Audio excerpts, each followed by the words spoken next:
This is the Biblical Unitarian Podcast. Hello, everyone, and welcome to the Biblical Unitarian Podcast. This is episode number 23, entitled Wisdom Christology in the Gospel of Matthew. The Biblical Unitarian Podcast is the podcast that aims to start conversations about the oneness and unity of God and about the humanity of Jesus. Thanks again so much for joining us today. My name is Dustin Smith. I am your host. We are continuing our ongoing series on Wisdom Christology, which is the modern scholarly term for the biblical understanding about Christ, describing him in light of God's wisdom.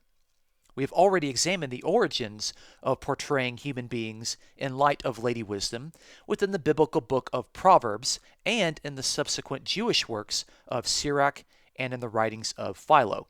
Then, we noted carefully that 1 Corinthians demonstrates influence of these wisdom themes in Paul's portrayal of the risen Lord Jesus Christ as the fullest expression of God's wisdom. Last week, we noted that the hymn about Christ in Colossians chapter 1 praised Jesus with no less than 8 deliberate connections to Lady Wisdom. Today, we will look at the Gospel of Matthew, an ancient biography of Jesus written around the year 80 AD. What will become apparent in today's study is that Matthew's Gospel depicts Jesus Christ during his earthly ministry in light of Lady Wisdom.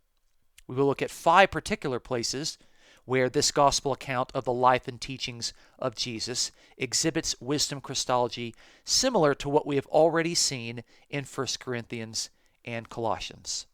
So let's begin. Our first point of connection looks at Matthew chapter 11 and verse 28. Matthew 11 and verse 28 says, "Come to me, all who are weary and heavy laden." This is a statement from Jesus where he summons the people to come unto him. But actually, this is something that was already stated of Lady Wisdom in the book of Sirach. In Sirach chapter 6 and verse 26, the writer summons the people to come unto Lady Wisdom. And this passage says, "Come to her with all your soul and keep her ways with all your might." That's Sirach chapter 6 and verse 26.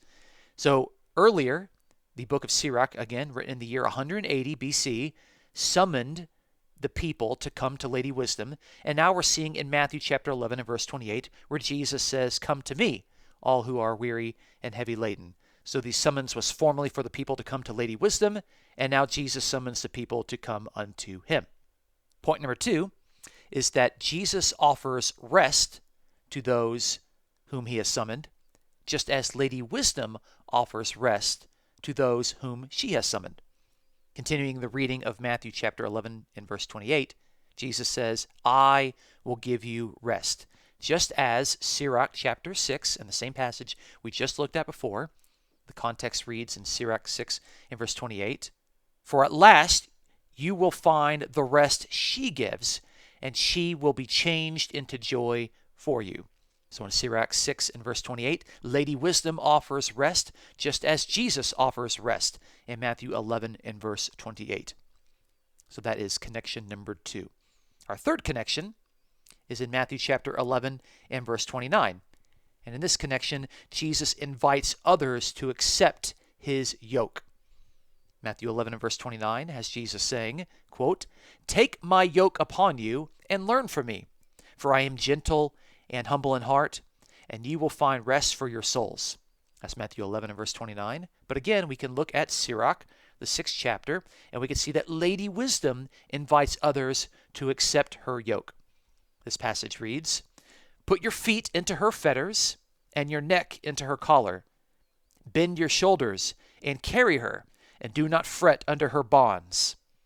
Then her fetters will become for you a strong defense, and her collar a glorious robe. Her yoke is a golden ornament, and her bonds a purple cord." That's Sirach chapter 6, verses 24 through 25, and verses 29 through 30. So in this connection, Lady Wisdom formerly was the one that invited others to accept her yoke. And now Jesus is the one, speaking on behalf of wisdom, as the one who invites others to accept his yoke. So it seems very clear there that Jesus is deliberately speaking as Lady Wisdom. Our fourth point is in Matthew chapter 11 and verse 19, where Jesus says, "The Son of Man came eating and drinking, and they say, 'Behold, a gluttonous man and a drunkard, a friend of tax collectors and sinners. Yet wisdom is vindicated by her deeds.'" That's Matthew chapter 11 and verse 19, where Jesus pretty clearly here states that wisdom is vindicated by her deeds in reference to the deeds that he himself is demonstrating. So Jesus here quite outright and openly speaks as Lady Wisdom herself. The deeds about which he is speaking, the deeds that wisdom is going to be vindicated for, are the deeds that he has been doing within the context there of the dialogue in Matthew chapter 11. So in our fourth connection, Jesus openly and outright speaks as Lady Wisdom, and how Jesus as Lady Wisdom is going to be vindicated by his deeds. Our fifth point actually has us comparing two Gospels. It compares the Gospel of Luke chapter 11 and the Gospel of Matthew chapter 23. Most scholars on the Synoptic Gospels understand that Matthew and Luke share a saying source that is called Q, which is the German word Quelle, which means source.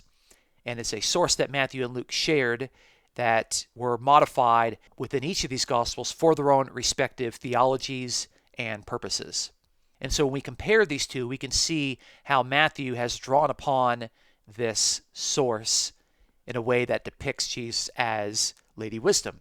But to begin, we have to look at Luke's version. So in Luke's version, in Luke chapter 11 and verse 49, it says, "For this reason also the wisdom of God said," quote, "I will send to them prophets and apostles, and some of them they will kill, and some they will persecute."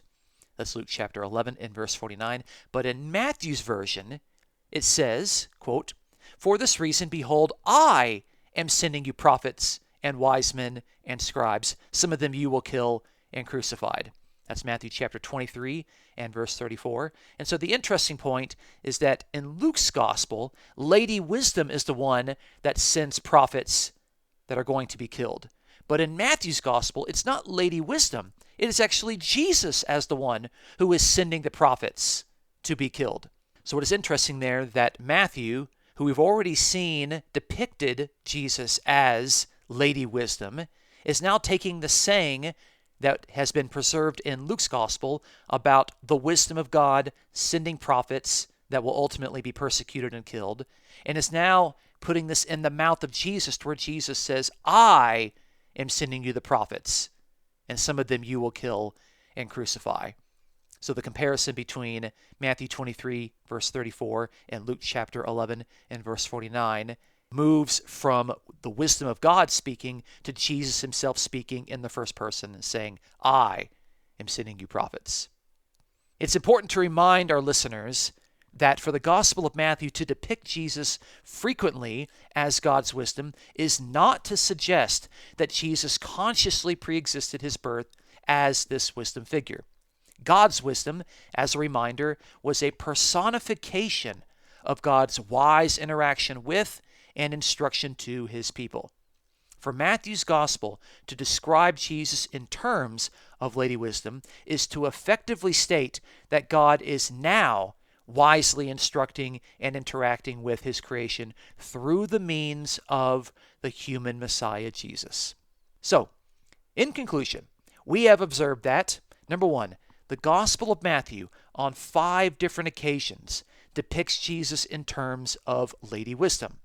In some cases, Jesus outright and openly speaks as Lady Wisdom herself. And number 2, the Gospel of Matthew, like 1 Corinthians and Colossians before it, is clearly a major Christian document that portrays the human Jesus in terms of wisdom Christology. If you enjoy the Biblical Unitarian Podcast and you would like to financially support the work that it is doing, please check out this episode's description for a PayPal link. Thanks again so much for joining us in our discovery of wisdom Christology within the Gospel of Matthew. My name is Dustin Smith, and until next time, take care.